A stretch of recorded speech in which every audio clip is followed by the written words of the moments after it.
Come to order, Department 107 is now in session. Honorable George UMLE Judge presiding. All right, let me call the matters of People versus Joaquín García by Mr. Jackson. We have Alondra Ocampo by Mr. Rodriguez. We have Susanna Oaxaca, by John Kerry. We have Ms.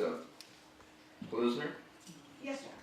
All right, and Ms. Callahan on behalf of the people in this matter. First, let me start off by saying, counsel, look, don't walk in here 20 minutes before I'm supposed to take the bench and then file something and supplemental or what have you. If you're going to do it out of courtesy of the court, file it the day before. Though I looked at it, a lot of your arguments of counsel are pretty much mirror images of each other. But in any event, I have, let me just state, this court has had the opportunity to review the defendant's motion to dismiss and motion for immediate release from custody. There were various motions that were filed for asking for dismissal in this matter, and the alternative for immediate release as well. Maybe it's not an alternative, but for immediate release after dismissal. And I've also read the people's motion regarding readiness for a preliminary hearing. Included in the court's review was consideration of points of authority in support of the respective motions, as well as the exhibits attached thereto, and there was a supplemental exhibit filed this morning. Following said review, the court notes the following, and I'm about to get to what the court has noted and what the court's ruling basically is. I've read your motions, unless if you have to augment the record without repeating what's in your motions, if something outside the motions or your points of authorities, the court will hear it. But if I just don't want a reiteration of what's in the motions, then I'll start with the people.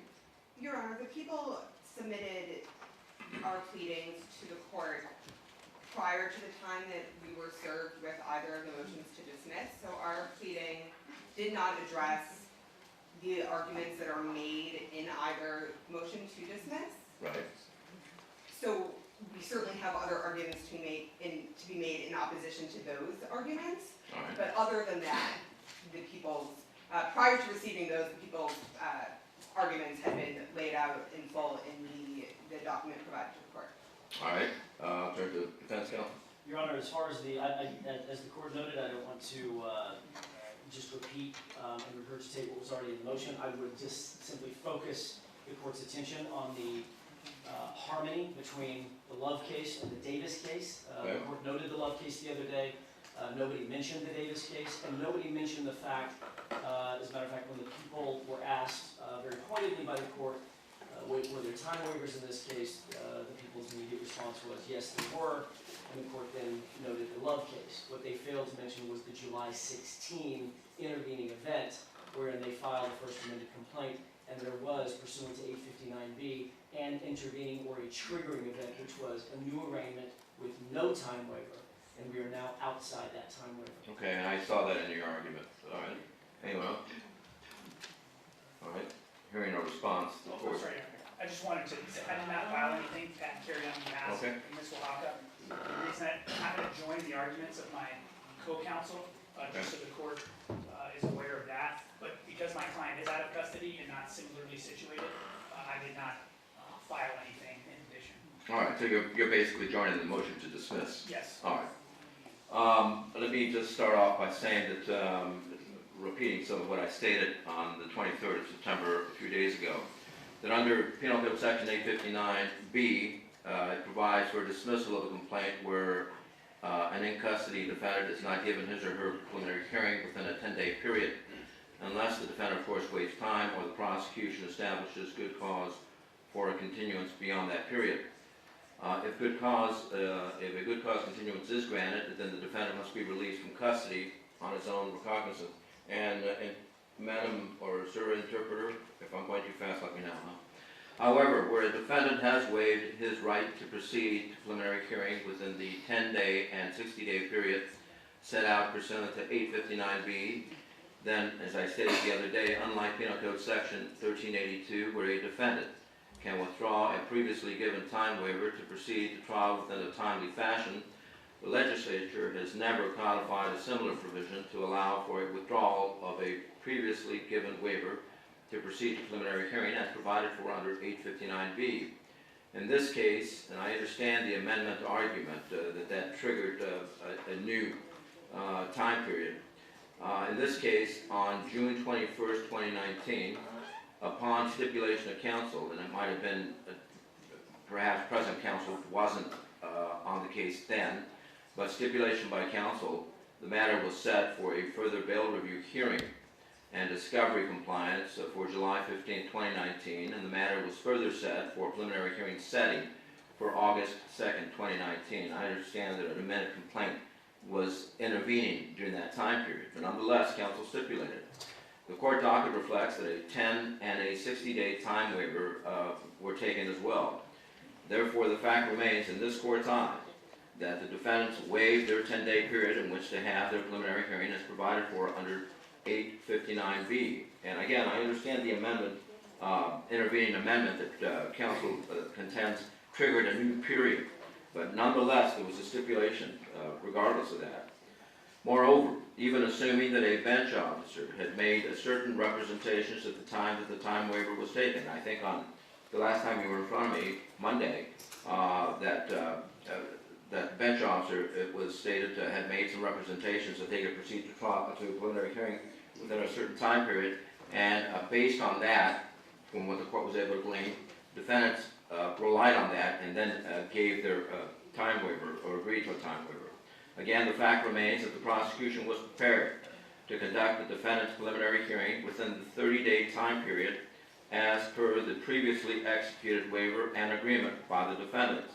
However, as defense counsel for all defendants represented to this court on the date of September 23rd, that being the 30 of 30 date, they were not prepared to proceed to preliminary hearing as they did not have sufficient discovery produced by the prosecution so as to allow their ability to go forward with the preliminary hearing. As such, again, even assuming that the defendants agreed to waive time based upon a representation that the preliminary hearing would proceed within the 30 of 30 date or the 9/23 date, they, the defendant, required additional preparation time so as to review all of the discovery, materials, and or items related to this matter, and which was the subject of a previously held discovery contempt hearing. Consequently, the court will interpret this as an implicit waiver by the defendants to proceed to preliminary hearing within the required time period. Again, although this court realizes that the defense may disagree with the court's assessment of the incident scenario, the defense cannot have it both ways, as I stated on Monday, and argue that their client's right to a timely preliminary hearing have been violated, while at the same time representing to this court that they could not proceed to preliminary hearing until they were given a sufficient opportunity to review certain discovery. It is only then, the court takes it, that the defense could announce ready to effectively represent their clients in the preliminary hearing. In fact, on September 23rd, 2019, the 30 of 30 date, when the defendants were specifically questioned whether they were ready to proceed to preliminary hearing, counsel indicated that they were not unless the court would deem them ready to be.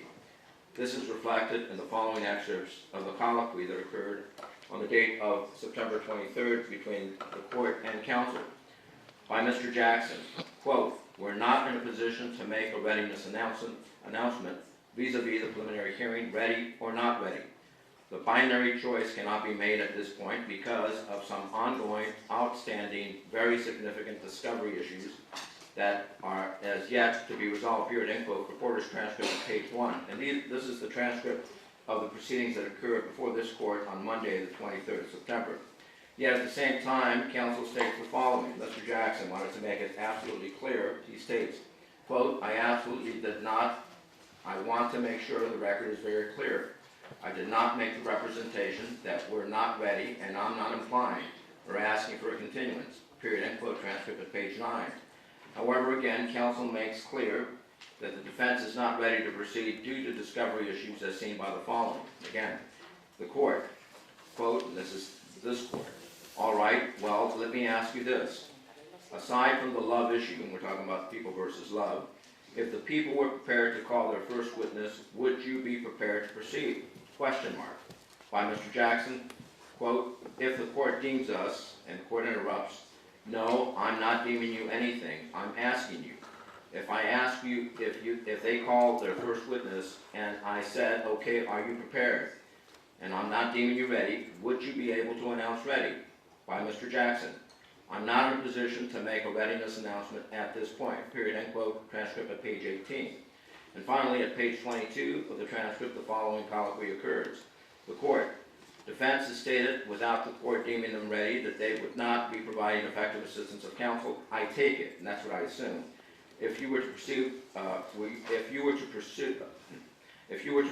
without the reviewing the discovery, presumably the discovery issue, or am I going too far?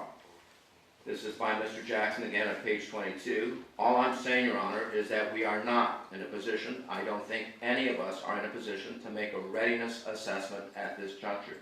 Period, end quote. Yet, counsel goes on to state that he wants to make clear that the defendants are not waiving time. However, the fact remains that the prosecution was prepared to go forward on the date of September 23rd, but the defense was not. The court is quite certain that had the court deemed the defendants ready for preliminary hearing on that date, that there would have been an objection that their client's constitutional rights were being violated, as they had not had a sufficient opportunity to review all discovery they believe may be relevant to the case so as to allow for effective representation of the defendants. Consequently, the end result is that the defendants implicitly waived time for purposes of their preliminary hearing over and above and in addition to the time waiver originally taken by Judge Sullivan on the date of June 21st, 2019. And I also saw an argument raised that the court was obligated, and I'm talking about Judge Sullivan at the time that she took the time waiver, was obligated to have advised the defendants of the ramifications of waiving time for preliminary hearing, and the court disagrees with that.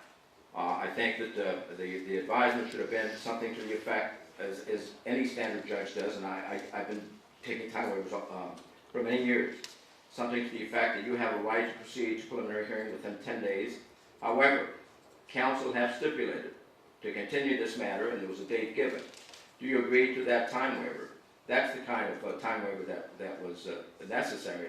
The law does not require that the judge define every ramification that could occur because of that time waiver. Aside from that, this wasn't a pro per. These were not pro pers. They were each represented by counsel at the time that the time waiver was taken. Presumably, counsel stipulated and hopefully advised their clients of the ramifications of the time waiver. And that's where the court stands with respect to the time waiver issue and whether the defendant's rights were violated under 859B of the Penal Code. Now, the other issue to discuss is the discovery issue. I've had a chance to review the transcript in the Judge Sullivan's court, and I think that it was represented to this court. Well, let me just go ahead and lay it out. This court has also had the opportunity to review the reporter's transcript of the proceedings that occurred on September 20th, 2019, before Judge Sullivan regarding compliance of discovery. On September 23rd, the prosecution represented to this court that Judge Sullivan had ruled that they were in full compliance with her order. However, defense counsel stated that such was not the case, but rather that the judge had ruled that they were only in compliance with her contempt order.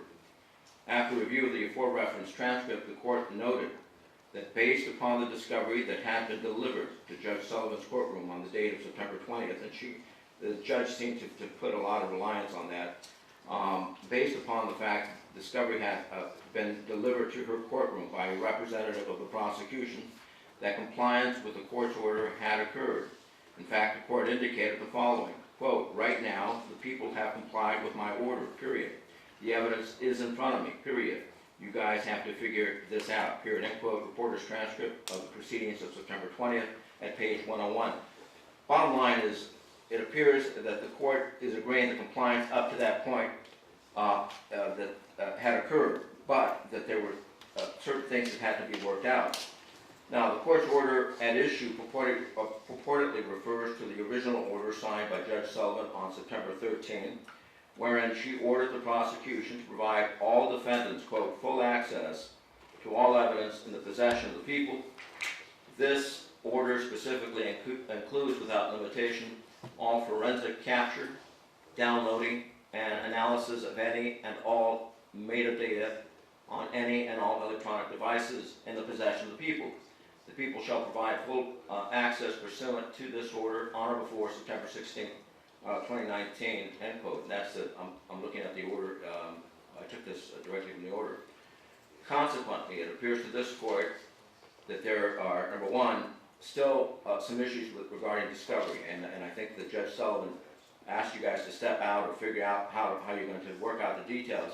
But it appears from the court's review of the reporter's transcript regarding the proceedings of September 20th, which rescinded their previous finding of contempt and imposition of sanctions, that discovery compliance had occurred on the date of September 20th, based upon the fact that Judge Sullivan had observed that a representative of the prosecution had in his possession, in court, several items of discovery which complied with the court's previous discovery order.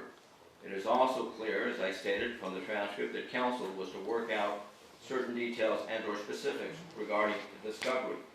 So, you're at this juncture with respect to the prelim and preparation for the prelim.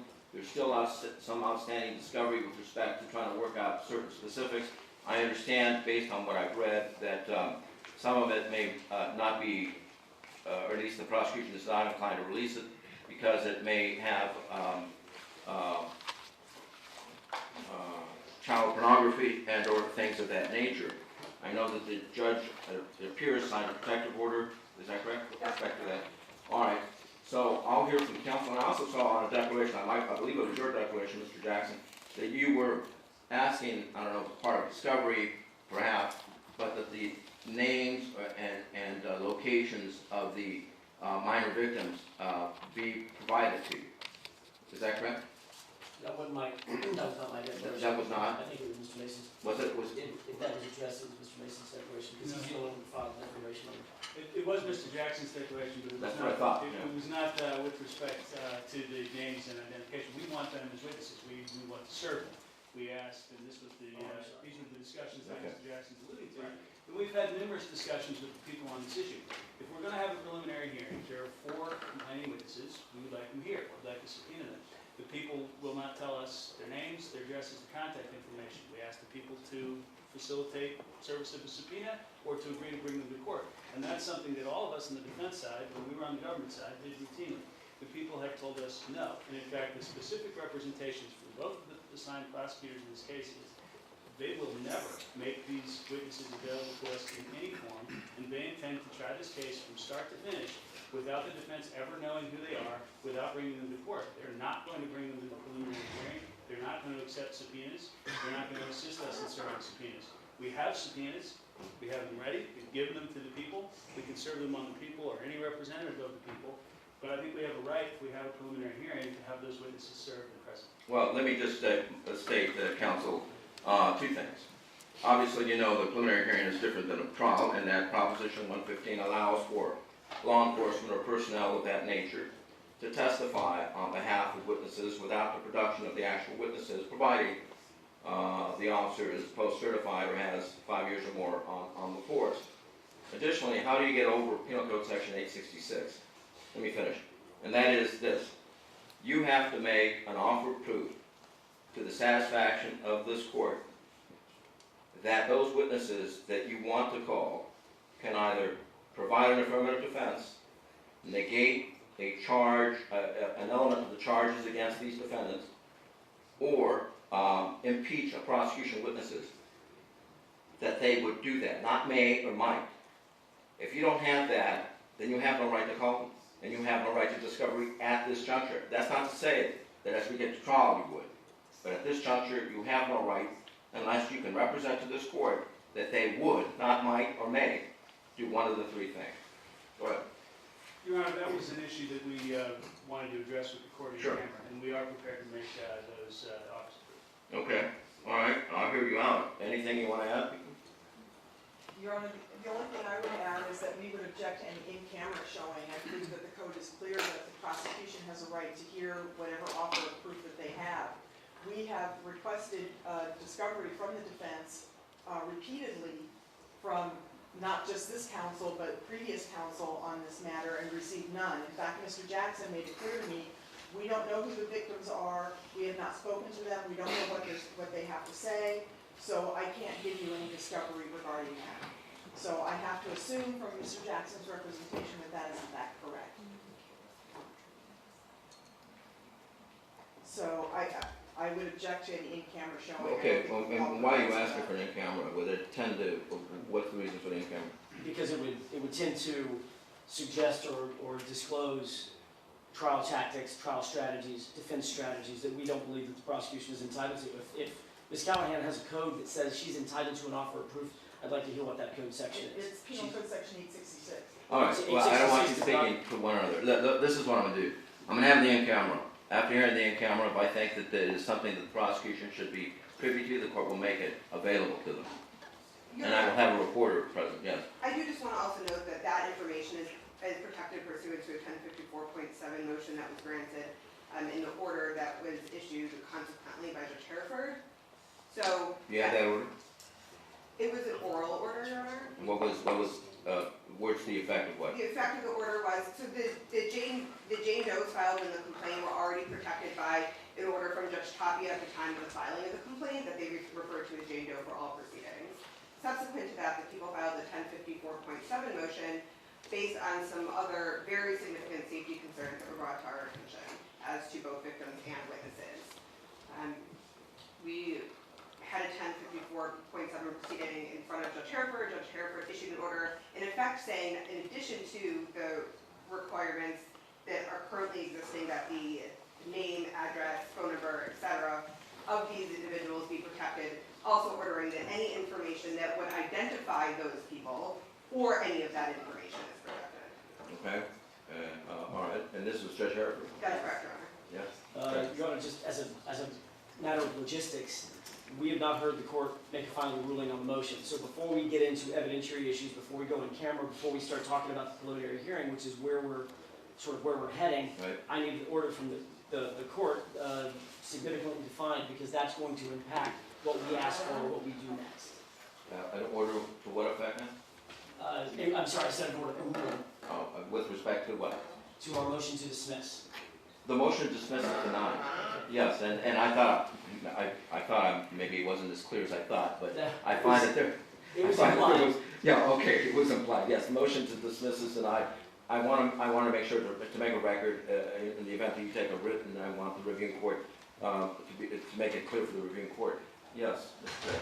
And in fact, we are going to ask the court for some leave. We are going to take an immediate writ. That's fine. We would ask for a stay of all proceedings while we take that writ. Yeah. Under 871.6, as the court knows, the appellate court puts this right to the top of the mark. Because it is an emergency writ, it won't take very long, I don't believe, that these proceedings need to be stayed at this point so that we can execute our client's constitutional rights. Okay, Counsel. I just want to take a more clear record, Your Honor, that the people were served by Defendant Garcia's counsel at around 4 or 5 o'clock last night with this motion to dismiss, and then we were served by Defendant Ocampo's counsel with a very similar brief this morning. People have had no notice, effectively, no opportunity to respond to this motion with factual corrections, legal assertions, really anything. And the people did bring to your attention that issue prior to the court's ruling, just to simply note that if there were additional arguments that needed to be made as to this motion that we hadn't had an adequate opportunity to do them, I just wanted to elaborate a bit more on that, since, again, the motion was denied, but the people never had an Let me opportunity. do this.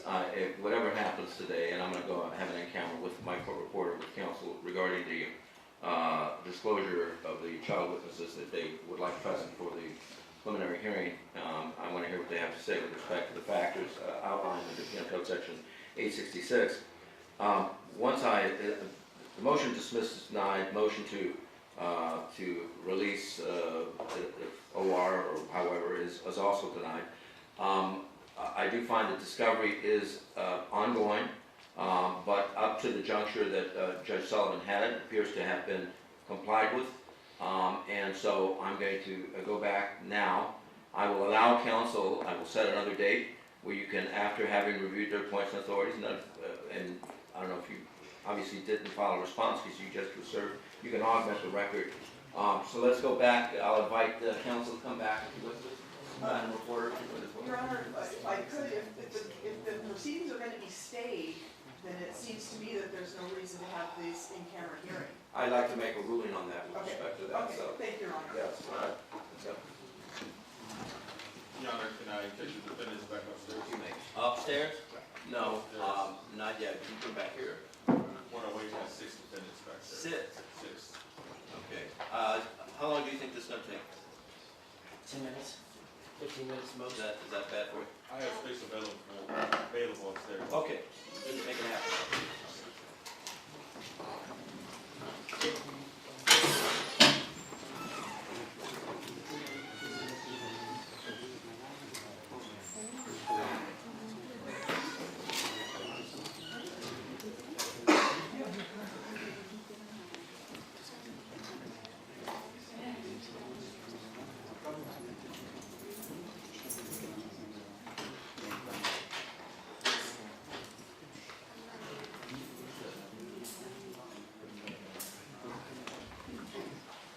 All right, we are back on the record in this matter, following an in-camera with respect to the issues of the Penal Code Section 866. And as I stated, 866 states in part that the magistrate should not permit the testimony of any defense witness unless an offer of proof discloses to the satisfaction of the magistrate in his or her sound discretion the testimony of that particular witness or witnesses that the defense is looking to call at the preliminary hearing would, and then I go through the 3 factors. Following the in-camera review, the court is, in its sound discretion, ruled that they have not made the sufficient offer of proof under 866. That's all the court's going to say about it. I've ordered that the proceedings of the in-camera proceedings remain sealed, and that's the court's ruling. Now, because the writ's been taken, part of the exhibits attached to that writ are going to be counsel's motions that have been filed this morning. Now, the prosecution's advised this court, but they haven't had an opportunity to respond to that. If you want to respond to that, file a response that'll be incorporated in the court file. So when a writ is taken, that'll be part of the file. Anything else we have to address? We have to address a continuance. What kind of date are you looking for?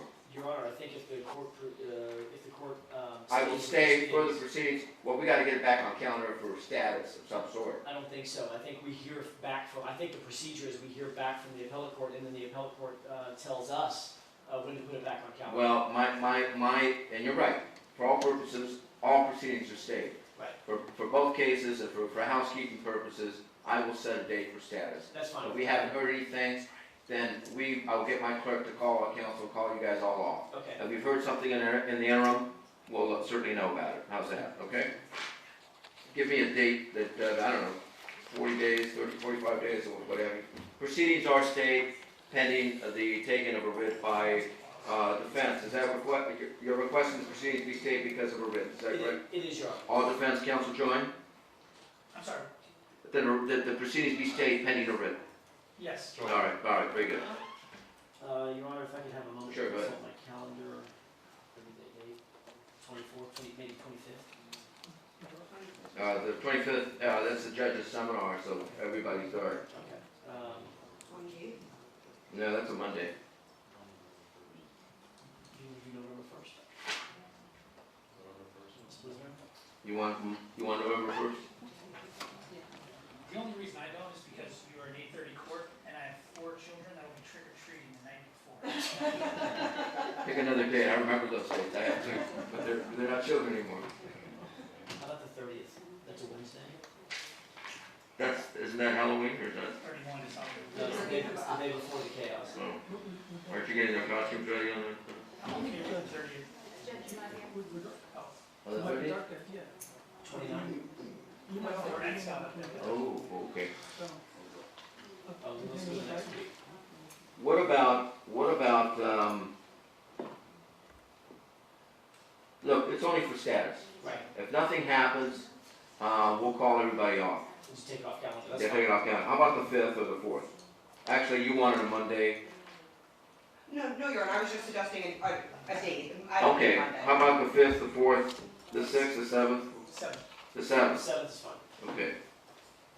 7th, I'll set it as status, written status for all defendants, all right?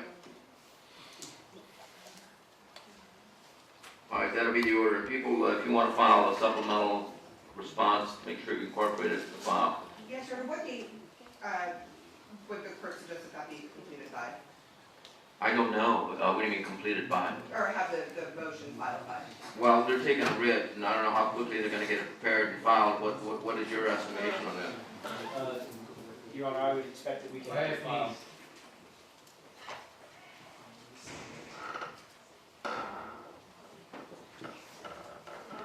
Your Honor, if I may, just in the. Hold on, yeah, go ahead. I do want to make a record that even as we say here today, people remain ready for prelim today, just as we've been Okay. ready over the course of the past week while the matter has not gone to prelim. Also, I'm going to ask that the court order the transcripts and minute orders provided to council. You were prepared on the 23rd, were you not? We were. All right. Do you have any indication of how long it would take to prepare a writ? About 10 days. Okay, so there you are. All right, so what else did you ask me for right now? Transcripts and. Yes, okay, so let's make transcripts available to council. All right? All right, anything further? No, Your Honor. Okay, thank you all. So are all issues stayed? Everything is stayed. Okay. All right, thank you. In the audience, remain seated until the defendants are out of the courtroom.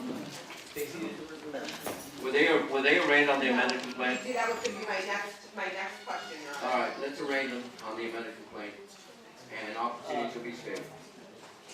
Your Honor, I think if the proceedings are stayed, that should be stayed as well.